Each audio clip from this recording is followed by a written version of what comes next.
예수님께서 이 땅에 오셔서 가장 먼저 외쳤던 말씀이 회개하라 였습니다.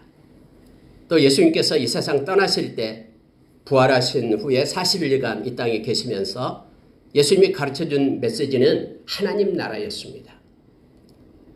여러분, 회개하라 천국이 가까이 왔느니라. 회개하라 하나님 나라가 가까이 왔다라고 말씀하신 예수님. 회개하라로 시작해서 하나님 나라 들어가려면 회개해야 된다고 하면서 하나님의 나라의 교훈을 우리에게 말씀하시고 예수님께서는 우리를 위하여 처소를 예비하기 위하여 하나님의 나라에 가셨고 지금은 하나님 우편에서 우리를 위하여 중보하고 계심을 요한복음 14장은 우리에게 말해주고 있습니다.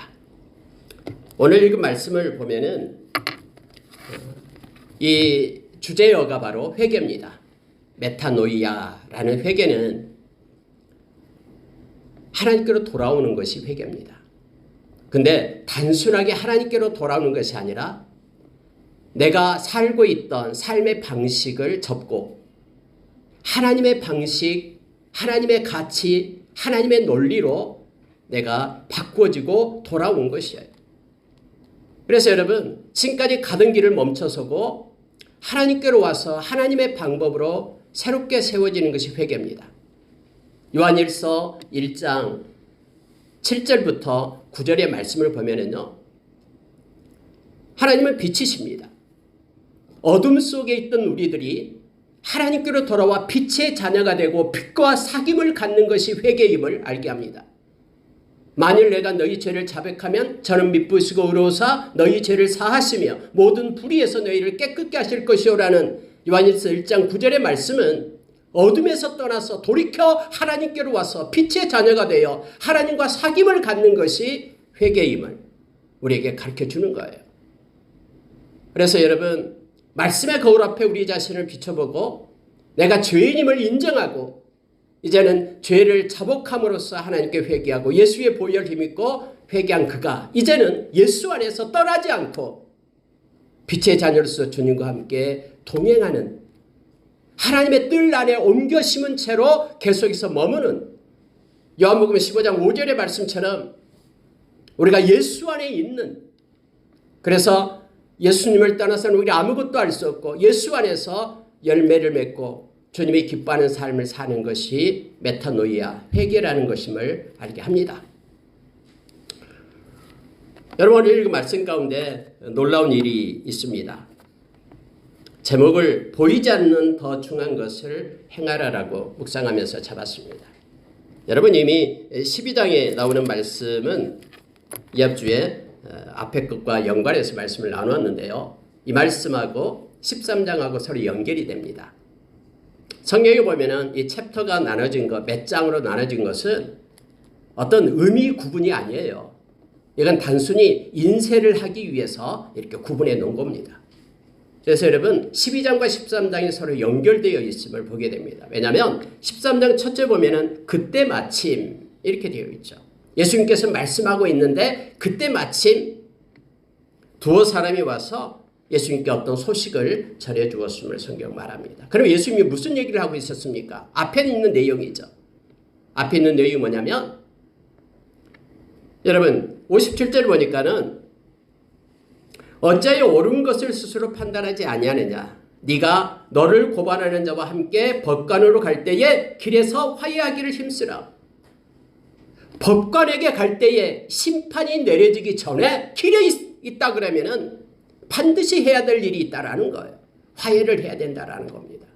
만약에 화해하기를 힘쓰지 않고 심판의 때에 임박한 그 심판을 맞이하게 될 때는 모든 것을 다 갚아야지만이 너가 풀림을 받게 될 것이다. 근데 여러분, 우리의 죄값이 얼마나 큰지요. 그 어떤 것으로도 거짓말하는 이 한마디 죄를 우리의 일생을 다해서 모은 것을 다 준다고 해도 갚을 수가 없어요. 하나님 앞에서는. 죄의 값은 사망임을 성경 우리에게 말해주고 있죠. 그러니까 여러분, 기회가 이제는 주어질 때에, 은혜의 때가 있을 때에, 길에 있을 때에, 아직 법관에게 이르기 전에 우리가 해야 될 일이 있다고 성경은 말합니다. 그게 바로 회개입니다. 성경에 보면은 고린도후서 4장 마지막 부분을 보면은 17절 18절 부분을 보면은 우리에게 성경은 말해준 게 있습니다. 이 세상에 살아가면서요, 이 가벼운 게 있고 경한 것이 있고 중한 것이 있다라고 우리에게 가르쳐줘요. 근데 대부분 눈에 보이는 것은 다 경한 것이다. 눈에 보이지 않는 것이 중한 것이다라고 우리에게 말합니다. 저와 여러분은 이 세상에 보이는 것을 버리고 보이지 않는 중한 것을 따라가야 된다라고 성경 우리에게 가르쳐주고 있죠. 제가 그 부분만 읽어드리겠습니다. 고린도후서 4장 17절 18절 우리가 잠시 받은 환난에 경한 것이 지극히 크고 영원한 영광에 중한 것을 우리에게 이루게 함이니 우리가 주목하는 것은 보이는 것이 아니요 보이지 않는 것이니 보이는 것은 잠깐이요 보이지 않는 것은 영원함이라 라고 말합니다. 그러면서 5장 1절에는 이 말이 나옵니다. 만일 땅에 있는 우리의 장막집이 무너지면 하나님께서 지으신 집 곧 손으로 지은 것이 아니요 하늘에 있는 영원한 집이 우리에게 있는 줄 아느니라. 이 땅에서의 삶이 무너지면 뭐 이 땅에서 천년만년 사는 사람 없잖아요. 다 이 세상 떠나잖아요. 그럼 이 땅에서 우리의 장막이 무너지면 저와 여러분에게는 하나님께서 지어준 집이 있다라고 얘기합니다. 근데 그 집은 영원한 집이다라고 우리에게 가르쳐줘요. 그럼 여러분 여기서 우리에게 가르쳐주고 있는 내용이 뭐냐 그러면요. 눈에 보이는 이 세상에 그런 눈에 보이는 가치로 사는 것이 아니라 눈에 보이지 않는 중한 것을 생각하며 그 가치로 살아갈 것을 성경은 요청해 주고 있어요. 빌립보서 3장에서도 역시 동일하게 저와 여러분이 이 땅에 살고 있지만 저와 여러분은 하나님 나라의 시민권을 가진 하나님의 백성임을 성경은 분명히 합니다. 여러분과 제가 이 세상에 살아갈 동안에 나그네 인생 순례자길을 갈 동안에 여러분 이 세상의 가치와 논리 보이는 대로 살지 마십시오. 오늘 말씀은 예수님께서 우리에게 가르쳐준 내용이 보이지 않는 더 중요한 것을 가지고 살 것을 그걸 가지고 행할 것을 우리에게 요청하고 있는 내용입니다. 세 가지 것을 말씀을 나누고 하나님께 기도하는 시간 갖겠습니다. 여러분 첫째로요. 회개하지 않으면 망한다라는 거예요. 이것은 진리입니다. 천국은 죄 없는 사람이 가는 게 아니라 회개하는 사람이 가는 것입니다. 왜냐하면 세상의 모든 사람은 죄 짓지 않는 사람이었기 때문에 이 사르크스 죄성을 가진 인간입니다. 그래서 우리는 태어나면서부터 이미 지옥으로 정해져 있어요. 하나님의 진노 가운데 있게 돼요. 예수를 믿음으로 말미암아 저와 여러분이 구원을 받게 된 것입니다. 그래서 여러분 믿지 않는 자는 성경이 말하잖아요. 이미 그들이 예수를 믿지 않기 때문에 하나님의 진노 가운데 있다라고 말합니다. 모든 사람이 죄를 범하였음에 하나님의 영광에 이르지 못합니다. 그러나 예수 믿는 저와 여러분은 하나님의 은사 곧 예수 안에서 하나님의 은사인 영생을 가졌다라고 성경은 로마서 6장 23절에서 우리에게 말씀해 주고 있죠. 회개하지 않으면 다 망합니다. 여러분 예수님께서 회개의 기회가 이 법관에게 이르기 전에 심판의 대에 서기 전에 가는 길 가운데 있을 때 회개의 기회가 있다라고 말해주고 있죠. 고린도후서 5장 10절에 보면은 바울 사도가 그리스도의 심판대를 얘기합니다. 근데 그 심판대는 너무너무 무서운 심판대라고 바울 사도가 얘기하고 있어요. 그래서 이것을 알고 있는 나는 견딜 수 없다라는 거예요. 아직까지 그 심판대에 이르기 전에 이 예수의 생명을 전하지 않고는 견딜 수 없다라고 그 무서운 그리스도의 심판대를 알고 있기 때문에 하면서 그가 힘써 생명의 통로가 되었음을 성경 우리에게 말해주고 있죠. 여러분 예수님께서 이 말씀을 회개하라라고 빨리 화해해라라고 말하고 있는데 두어 사람이 예수께 와요. 그러면서 무슨 얘기를 하냐면 자 우리가 읽은 말씀 13장 1절의 말씀을 합니다. 빌라도가 어떤 갈릴리 사람들의 피를 그들의 제물에 섞은 일로 예수께 아뢰었다라고 말합니다. 뭐 이 사람이 누군가에 대해서 여러 신학자들은 얘기를 합니다. 갈릴리에 사는 갈릴리 유다일 거다라고 추측하는 사람들 있고요. 왜냐하면 이 유다가 로마의 반역을 하게 되죠. 우리는 로마의 세금을 바칠 수 없다. 해서 로마 이 빌라도 이 총독으로부터 그가 이제 붙잡혀서 죽음을 당하는 사건이 나타나게 되죠. 뭐 그걸 얘기할 거라고 말하고 있습니다만 어쨌든 본문 상태에서는 누군지에 대해서는 얘기가 없습니다. 단지 그가 빌라도에 의해서 피를 제물에 묻혔다라는 것은 죽임을 당했다라는 거예요. 그가 죽었어요. 이런 사건을 가지고 예수님께 말씀을 하는 거예요. 아니 빌라도가 사람을 죽였답니다. 그런데 그 사람은 어떻게 갑자기 죽었을까요? 세상에 무슨 죄가 있어서 얼마나 죄가 많았으면 그가 이렇게 죽었을까요? 반란을 일으키고 뭐 등등 하면서 그렇게 예수님께서 말씀을 합니다. 근데 예수님이요 이 말씀을 하셔요. 너희는 갈릴리 사람들이 이같이 해 받음으로 모든 갈릴리 사람보다 죄가 더 있는 줄 아느냐? 여러분 예수님의 대답은 엉뚱합니다. 빌라도에 의해서 죽음을 당한 그들이 지금 살아있는 갈릴리 사람들보다 죄가 더 많기 때문에 죽음을 당한 줄 아느냐? 라고 예수님께서 묻는 거예요. 그러면서 또 하나를 얘기해요. 실로암 근처에 있던 망대가 있었는데 갑자기 망대가 무너졌어요. 근데 망대를 지나가고 있는 사람이 18명이나 죽었어요. 망대에 깔려가지고. 그래서 예수님이 이걸 가지고 말씀하는 거예요. 망대에 갑자기 지나가다가 길을 가다가 망대에 깔려서 죽은 18명이 지금 예루살렘에서 살고 있는 다른 사람보다 죄가 더 많아서 그들이 이런 변을 당한 줄로 아느냐? 그렇지 않다. 하면서 예수님의 내용은 뭐냐면 말씀한 내용은 회개하지 않으면 다 이와 같이 망한다. 이 내용이에요. 여러분 사람들은 눈에 보이는 것에 집착합니다.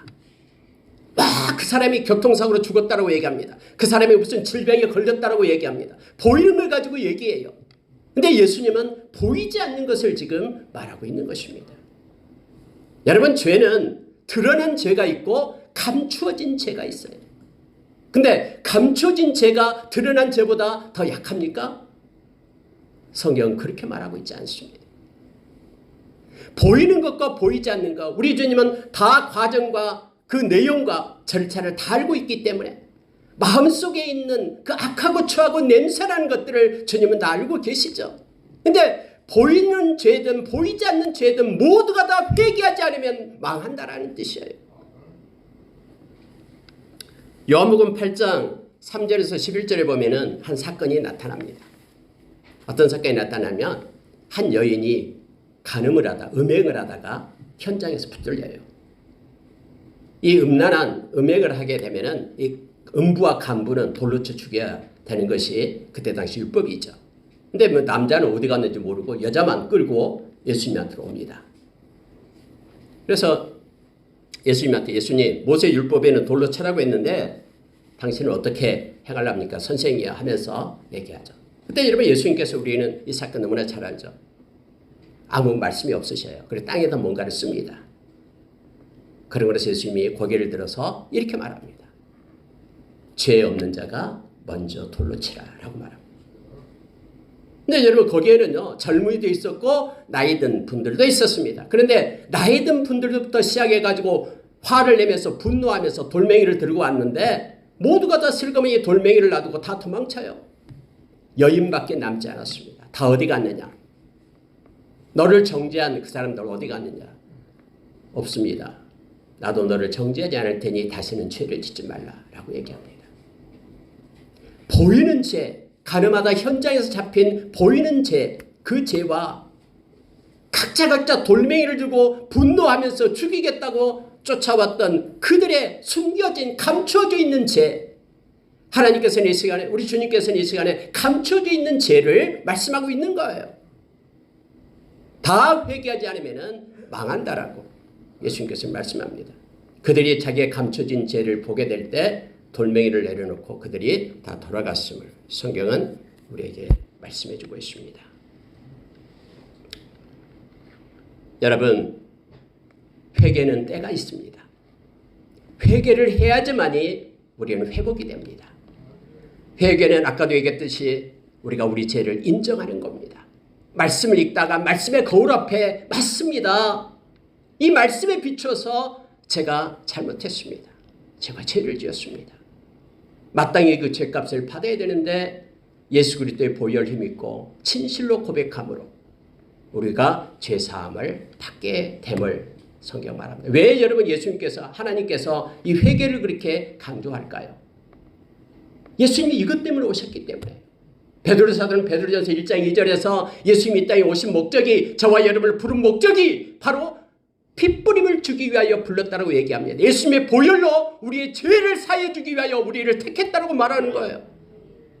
그리고 죄사함을 받는 저와 여러분이 거룩한 하나님의 백성이 되어 성령의 인도하심, 성령의 순종함을 주기 위하여 저와 여러분을 택했다고 분명하게 말합니다. 예수님께서 이 땅에 하늘의 보좌를 부리고 이 땅에 죽으시기 위하여 오셨잖아요. 마가복음 10장 45절에서 예수님이 이 땅에 오신 것은 섬기기 위하여 왔다라고 말씀하시면서 나의 생명으로, 나의 목숨으로 많은 사람의 대속물이 되어 우리를 섬기기 위하여 오셨다라고 말합니다. 하나님께서 우리를 사랑한 이유가 당신의 아들을 우리 대신에 십자가에서 죽이기 위하여, 우리가 죄인 되었을 때에, 의롭지 않을 때에, 아직도 연약할 때에, 하나님과 원수될 그때에 하나님께서 당신의 아들을 우리의 죄값으로 십자가에 죽게 하심으로 우리를 향한 하나님의 사랑을 확정하셨거든요. 그래서 이것을 믿는 자는 하나님께서 의로 여기시겠다라고 그렇게 정하셨다라고 성경 로마서 5장에서 우리에게 말씀합니다. 그래서 여러분요, 하나님의 구원 계획 속에 우리가 회개하고 예수 그리스도의 보혈 힘있고 이제는 새롭게 되는 거, 제사함 받는 것이 하나님의 구원 계획이에요. 하나님의 계획이거든요. 그래서 하나님은 이 회개를 가장 기뻐하는 거예요. 예수님이 오자마자 그래서 회개하라, 천국이 가까이 왔느니라라고 그렇게 말씀하신 것입니다. 우리가 예수님의 보혈을 찬양하잖아요. 예수님의 보혈은요, 세상의 악한 자를 이겨요. 사탄을 이겨요. 귀신을 이깁니다. 요한계시록 12장 11절에서 어린 양의 피와 그의 말씀이, 그들이 증언한 말씀이 그를 이겼다고 말합니다. 예수님의 보혈은 모든 값을 다 지불한 거예요. 악한 자가, 사탄이 죄의 값으로 우리에게 요구한 그 모든 죄값을 예수님께서 당신의 피로 지불한 거예요.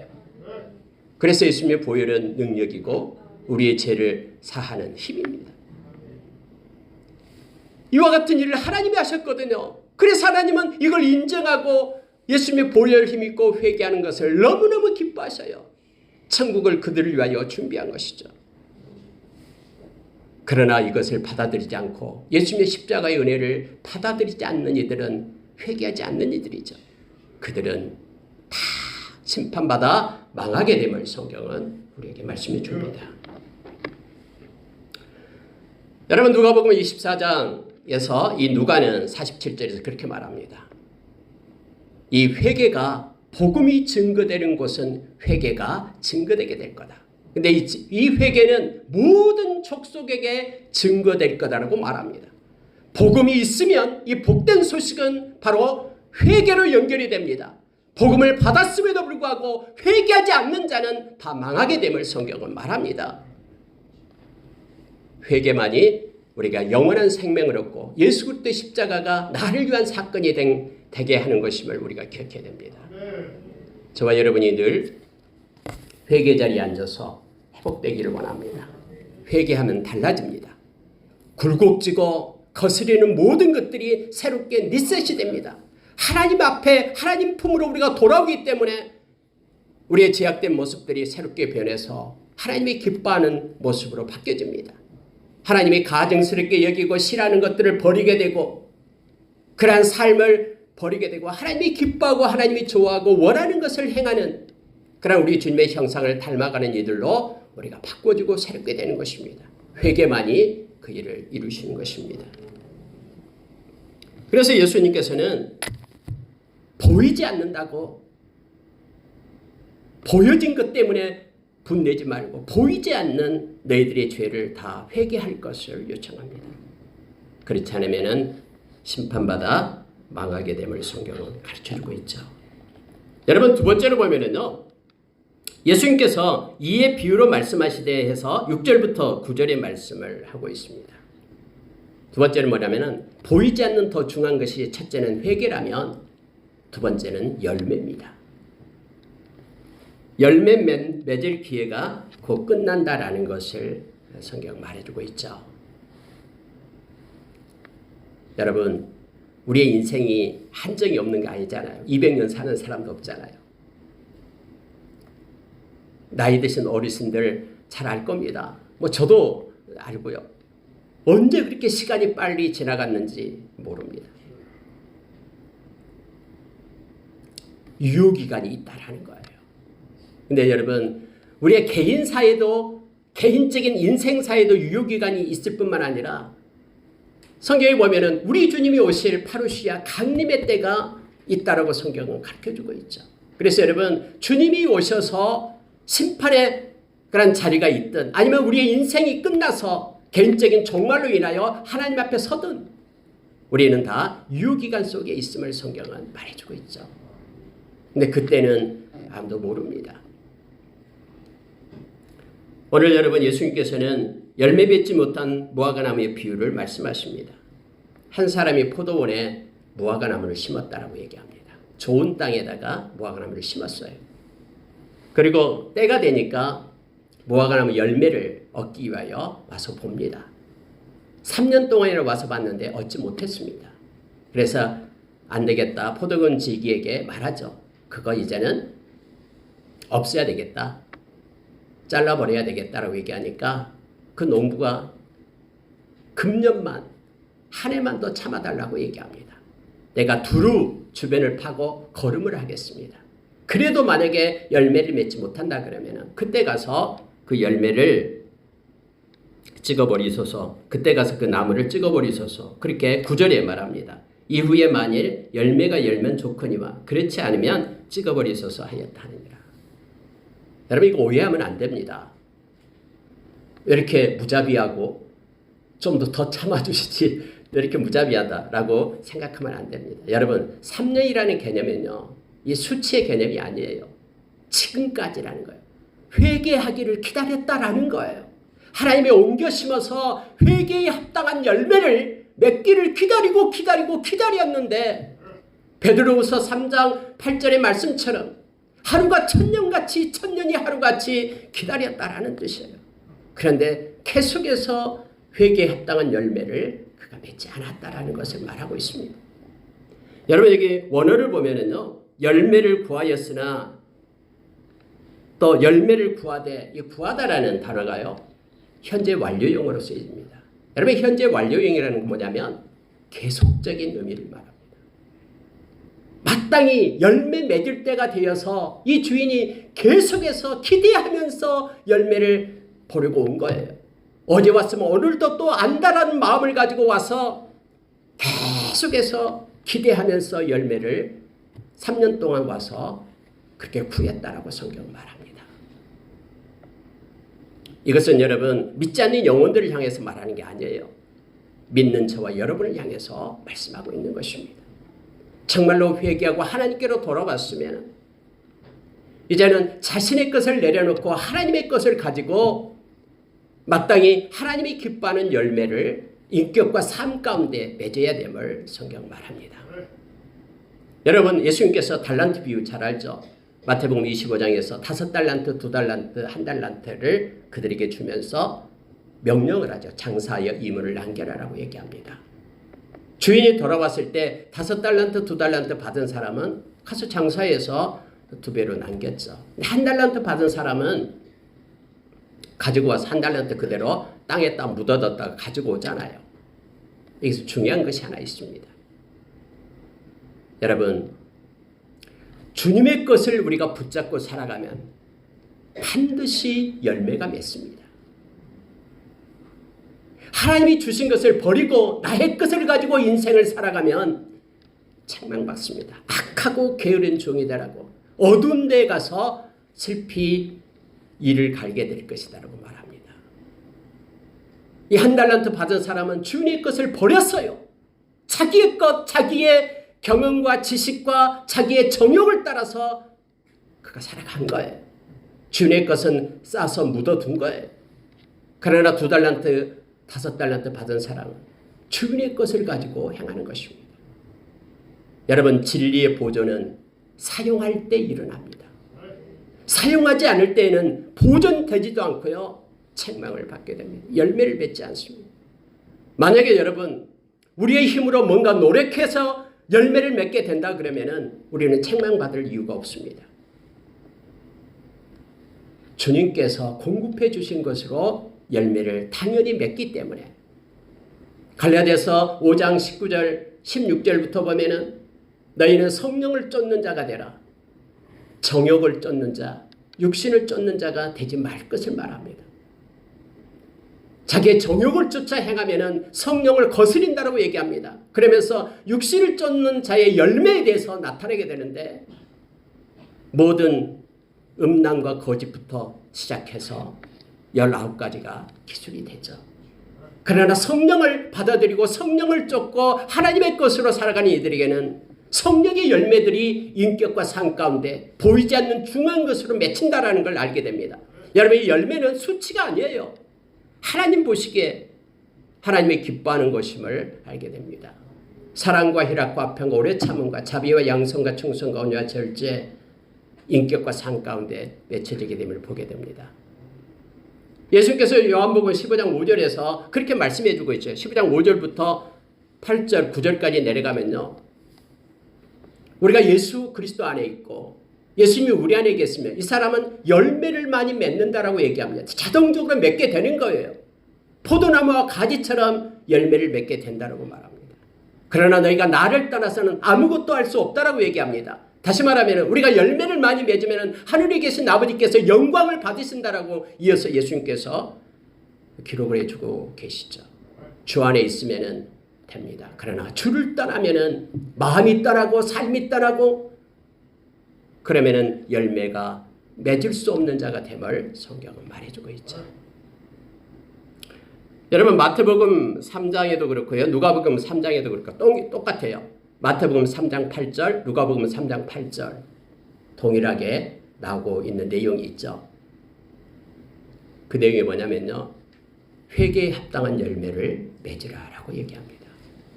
세례 요한이 이 세례를 베풉니다. 회개에 합당한 열매를 맺으라고 하니까 사람들이 와요. 그럼 우리가 어떻게 해야 됩니까? 라고 말합니다. 그럴 때 한 사람한테는 2벌의 옷이 있으면 가난한 자에게 1벌을 주라라고 얘기하죠. 병사가 와서 얘기하니까는 네가 가진 권세로 그 약한 사람을 괴롭히지 말라라고 얘기합니다. 뿐만 아니라 세리가 와서 얘기할 때는 정직하게 정해진 것만 거두라라고 얘기하죠. 여러분 이게 무슨 뜻이에요? 회개에 합당한 열매는요. 사람마다 다 틀립니다. 근데 중요한 것이 있어요. 하나님께로 돌아온 이들은 하나님의 마음인 긍휼의 마음을 갖게 됩니다. 이게 경건이다라고 야고보서 1장 27절에서 가르쳐주죠. 그래서 하나님의 마음을 가지고 행하는 거예요. 자기의 이기적인 욕망과 정욕을 따라 행하는 것이 아니라 하나님의 마음을 가지고 행하라라는 거예요. 그래서 2벌 가진 자가 1벌 가진 자에게 춥고 배고프고 소외된 자에게 하나님의 마음으로 고아와 가부를 환난 중에 돌보라라고 얘기하는 거죠. 하나님 앞에 있는 사람, 하나님의 뜰 아래 옮겨져 회개하면 돌아온 자잖아요. 하나님 앞에 있는 자죠. 그 사람은 정직합니다. 왜냐하면 그 사람은 하나님의 살아계심 앞에 있기 때문에 그래요. 거짓의 영인 세상의 영을 따라가지 않습니다. 내가 손해보더라도 하나님 앞에 올곧고 정직하게 서는 거예요. 이게 회개에 합당한 열매예요. 그래서 세리들이 더 많은 것을 거두지 말고 정해진 것으로 정직하게 행하라고 말하는 거예요. 여러분 하나님께 돌아온 자는 자기가 권세가 있다고 능력이 있다고 그걸 갖다 함부로 남용하면서 약하고 힘든 자를 괴롭히지 않습니다. 다 하나님 앞에 서야 되기 때문에요. 그래서 여러분 회개에 합당한 열매를 맺어라라는 것은요. 이것은 보이지 않는 더 중요한 것임을 알게 됩니다. 사람이 알든 알아주지 않든 내가 하나님 앞에 서 있는 그래서 하나님과 동행하는 자 예수님과 함께 멍에를 맨 자로서 주님의 마음과 주님의 뜻과 주님의 눈을 가지고 행하는 것이 회개에 합당한 열매입니다. 엄청난 것을 쌓고 공적을 세우고 이게 열매가 아니에요. 만약에 그렇다 그러면 예수님께서는 엄청난 많은 사람을 신자로 만들어야 되잖아요. 그러나 예수님께서 죽으실 때 그렇지 않았죠. 십자가에 죽으셨죠. 하나님의 뜻을 행하는 것이 열매가 됨을 알게 됩니다. 예수님은 내가 십자가에 죽기 위하여 오셨다라고 말씀하고 그것을 이루신 거예요. 열매를 맺은 것입니다. 저와 여러분은 믿음으로 사는 것이 열매입니다. 그래서 베드로전서 1장 7절에서 우리가 이 세상 끝나고 주님 앞에 섰을 때에 우리가 믿음으로 사는 것, 그것 때문에, 그 열매 때문에 예수님은 우리에게 영광을 주고 존귀케 하고 우리를 칭찬하시겠다고 말했습니다. 믿음으로 묵묵히 말씀을 가지고 살아갈 때 저와 여러분은 하나님 앞에 믿음의 열매를 맺을 수 있고, 우리가 주 안에 있을 때 우리가 알지 못하는 가운데 인격과 삶 가운데 성령의 활동으로 인하여 열매가 맺혀짐을 성경은 가르쳐줍니다. 그러나 이것을 떠나고 나의 정욕과 나의 방법으로 하나님의 것을 버리고 이 세상 살아갈 동안에는 열매가 없는 자 됨을 가르쳐주고 있습니다. 예수님께서는 그렇게 말씀했습니다. 마태복음 7장에서 산상수훈에서 우리에게 말씀해 준 것이 뭐냐면 나무는 열매로 안다라고 말합니다. 좋은 나무는 아름다운 열매를 맺는다라고 말하죠. 이건 자동으로 된다라는 것을 얘기합니다. 우리가 주 안에 있게 될 때 주님은 우리의 인격을 사용하실 겁니다. 재능을 사용하고 우리가 가지고 있는 모든 것들을 우리가 주님께 맡기기만 하면은, 주님에게 붙어 있기만 하면은 주님은 그 모든 것을 사용하셔서 주님이 기뻐하는 열매를 맺혀 가실 것입니다. 그것이 보이지 않는 더 중요한 것임을 성경 말합니다. 여러분, 마지막으로요, 생명이 형식보다 우선하다. 이건 제가 묵상하면서 그냥 쓴 거예요. 사람들은 뭐 정해진 룰이 있죠. 틀이 있습니다. 그래서 그 규격 안에 들지 않으면은 제외시키죠. 그러나 여러분, 보이지 않는 가장 중요한 가치가 이 땅에 있는데 그게 생명입니다. 여러분 아시죠? 예수님만이 생명을 가지고 있다는 걸 알고 있죠. 그래서 예수를 떠나서는 생명이 없습니다. 성경의 곳곳에서 예수 그리스도만이 생명임을 우리에게 말해주고 있죠. 나는 길이요 진리요 생명이다. 나는 생명의 떡이다. 나는 생명의 빛이다. 나는 부활이요 생명이다. 그래서 여러분, 예수님만이 우리에게 생명을 주실 수 있는 거예요. 예수 안에 있는 자, 나는 부활이요 생명이니 나를 믿는 자는 죽어도 살겠고 무릇 살아서 나를 믿는 자는 영원히 죽지 아니하리라라는 요한복음 11장 25절의 말씀은 예수님만이 우리에게 생명을 주시는 분이에요. 저와 여러분의 최고의 가치는 이 생명에 있습니다. 천하를 다 주고도 우리가 생명을 잃게 된다 그러면 아무런 유익이 없습니다.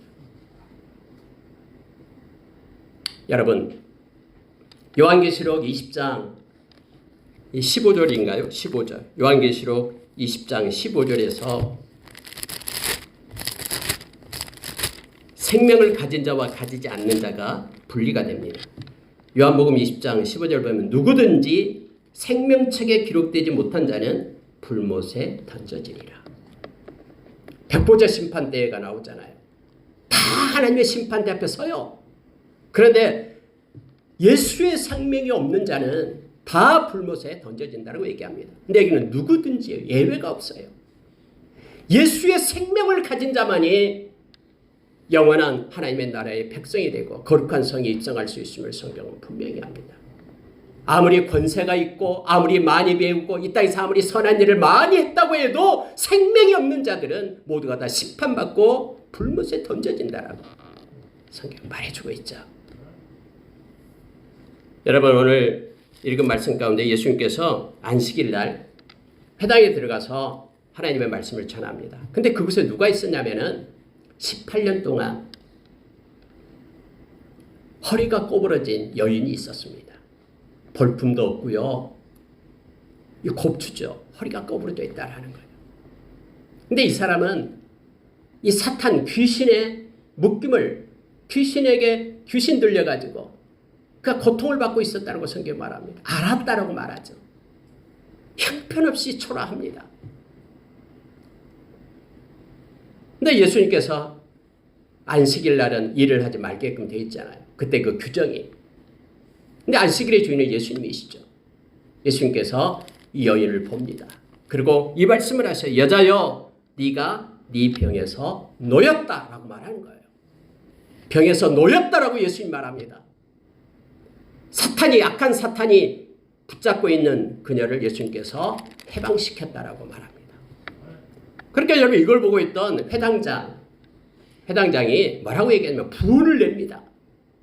이 사람은 종교 의식 속에 붙잡혀 있는 형식주의자이거든요. 생명 없는 종교 의식만을 붙잡고 있는 사람들. 회당장이 부를 내면서 뭐라고 얘기하냐면은 오늘은 안식일인데 너희들이 고침을 받으려면은 안식일 날 말고 다른 일할 수 있는 6일 동안 있으니 그때 와서 해라 라고 말하는 거예요. 예수님께서 이에 말씀을 합니다. 이 외식하는 자야 라고 말하죠. 만약에 너 집에도 소떼와 양떼가 있는데 그러면은 안식일 날 그들에게 물을 주지 않느냐라고 말하는 거예요. 여러분, 안식일에 예외 규칙이 있는데 그게 뭐냐면 생명과 연관될 때에는 예외를 했어요. 예를 들어서 안식일 날 얘가 태어나요. 그러면 애가 태어나면 얘 나오지 못하게끔 막을 수 있습니까? 그건 생명 있는 일이잖아요. 그럼 안식일 날 누군가가 죽었어요. 죽은 것은 하나님께서 행하시는 것인데 이 생명과 관계된 거 하나님이 행하신 거거든요. 안식일에 죽으면 어쩔 수 없어요. 안식일에는 아무도 죽지 않습니까? 아니요, 죽어요. 예수님께서는 그렇게 말합니다. 해당장을 향하여 말씀한 게 이겁니다. 너무너무나 중요한 말씀을 우리에게 합니다. 자, 16절 보십시오. 그러면 18해 동안 사탄에게 매임 바 된 이 아브라함의 딸을 안식일에 이 매임에서 푸는 것이 합당하지 아니하냐. 여러분, 놀라운 단어가 있는데요. 아브라함의 딸이라고 말합니다. 이것은 하나님이 택한 백성, 하나님의 자녀임을 나타내는 표시입니다. 하나님께 속한 하나님의 자녀, 하나님의 백성을 그가 악한 사탄에게 붙들려 있는데 이것을 풀어주는 것이 옳으냐 옳지 않느냐. 다시 바꿔 얘기할게요. 생명을 주는 것이 옳으냐 옳지 않느냐 하면서 예수께서 말씀하고 있는 거예요. 우리가 떠르는 생명 없는 이 종교의식만 행하는 자들로 우리는 서서는 안 됩니다. 예수의 생명을 가진 자로 우리가 세워져야 되고 우리의 모든 활동이 생명 없는 활동이 되어야 됩니다. 교회도 마찬가지입니다. 예수의 생명을 전하는 통로로서 교회가 세워져야 됩니다. 예수의 생명만이 최고의 가치고 보이지 않는 최고의 선입니다.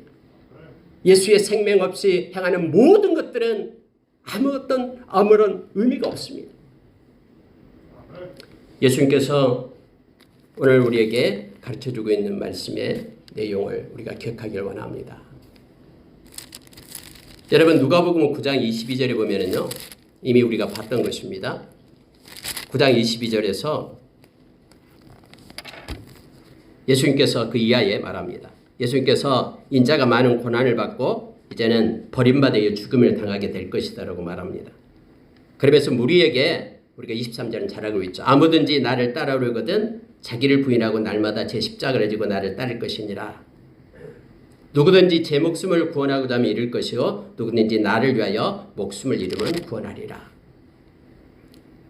그러면서 예수님이 이 말씀을 하셔요. 누구든지 나와 내 말을 부끄러워하면 인자도 자기와 아버지와 거룩한 천사들의 영광을 올 때에 그 사람을 부끄러워하리라. 사람이 만일 온 천하를 얻고도 자기를 잃으면 자기를 잃든지 빼앗기든지 하면 무엇이 유익하리요? 라고 말하죠. 여러분, 아무리 이 땅에서 외적으로 멋있게 보이고 뭔가 그럴싸하게 보여도요, 그 속에 예수의 생명이 없으면 천하를 다 준다 해도 아무런 의미가 없습니다. 우리가 뭐 멋있는 믿음의 생활을 하고 또 막 이렇게 한다고 해도 여러분, 결국 이 껍데기만 가지고 살아갈 때는 아무런 의미가 없어요. 베드로전서 1장 9절에서 우리의 믿음의 결국은 곧 구원이다라고 말합니다. 영혼의 구원이다라고 말합니다. 예수의 생명 없이는 우리가 구원받는 자가 아니에요. 우리 가운데 그리스도의 영이 없으면 우리는 그리스도인이 아니다라고 로마서 8장 9절에서 우리에게 말씀해 주고 있잖아요. 말씀을 마치겠습니다. 보이지 않는 것이 더 중요합니다. 그걸 가지고 행해야 됩니다. 회개가 중요하고요. 그리고 회개에 합당한 열매가 중요합니다. 보이는 열매가 아니라 하나님께서 원하시는 존재 이유대로 살아가는 것이죠. 그리고 또 하나 예수의 생명이 중요합니다. 예수의 생명만이 저와 여러분에게 영원한 영생 생명을 보장합니다. 말씀을 마치겠습니다. 요한복음 6장 35절을 저는 참 좋아합니다. 말씀 다 좋지만 예수님이 생명의 떡이다라고 말합니다. 그래서 예수께로 오는 자는 결코 줄이지 않을 것이다. 나를 믿는 자는 영원히 목마르지 않을 것이다. 예수의 생명을 가진 저와 여러분은 예수 그리스도로 줄이지 않습니다. 예수 그리스도 때문에 영원히 목마르지 않는 그런 생명을 얻게 됩니다. 오늘 하루도 또 우리 남은 인생이 예수님의 생명으로 우리가 하나님께 영광 돌리고 또 풍성해지고 예수님이 이 땅에 오신 목적처럼 양으로 생명을 얻게 하고 더 풍성한 그런 많은 열매를 맺어 우리 하나님께 영광 돌리는 저와 여러분 되기를 원합니다. 기도하겠습니다.